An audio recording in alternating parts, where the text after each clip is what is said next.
વિદ્યાના મંદિર સામે જ ગંદકીનું સામ્રાજ્ય, વિદ્યાર્થીઓને પારાવાર મુશ્કેલી પડી રહી છે। આ દ્રશ્યોને આ હકીકત મહેસાણાની છે કે જ્યાં નાની કડી ગામે ગટરની સમસ્યાથી લોકો ત્રાહિમામ પોકારી ગયા। સંતરામ સોસાયટી વિસ્તારમાં ગટરના કામ માટે ખોદકામ કર્યા બાદ 1 મહિનાથી ગટરના પાણી રસ્તા પર વહી રહ્યા છે અને આ ગંદા પાણી શાળાના મુખ્ય ગેટ સામે ભરાતા વિદ્યાર્થીઓ આ ગંદા પાણીમાંથી પસાર થવા મજબૂર બન્યા છે। તો બીજી બાજુ આ પાણીના કારણે મચ્છરોનો પણ ઉપદ્રવ વધતા રોગચાળાનો પણ ભય લોકોને સતાવી રહ્યો છે। વિદ્યાર્થીઓના અભ્યાસ અને આરોગ્ય પર ગંભીર અસર થઈ રહી છે તથા આસપાસના દુકાનદારો અને રહીશોને ગટરના પાણીની દુર્ગંધ પારાવાર તેનાથી મુશ્કેલી થઈ રહી છે।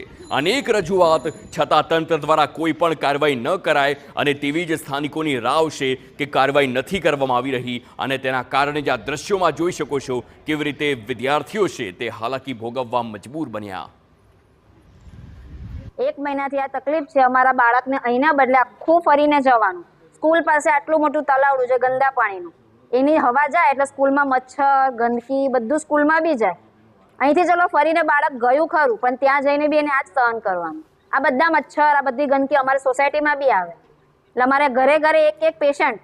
આ રોડ ઉપર રોગચાળો ફેલાય એવું થઈ ગયું છે। આખું ગટરોના પાણીથી તળાવ ભરેલું છે અને અમારા દુકાનના ધંધાની અંદર અસરો પડે છે। અહીંયા આગળ અમારી દુકાનોની અંદર ગ્રાહક કોઈ આવી શકે એવું નથી, કેમ કે ગટર લાઈન એવી ખોદેલી છે કે લેડીઝોને બહુ તકલીફ પડે છે, નાના નાના બાળકોને તકલીફ પડે છે।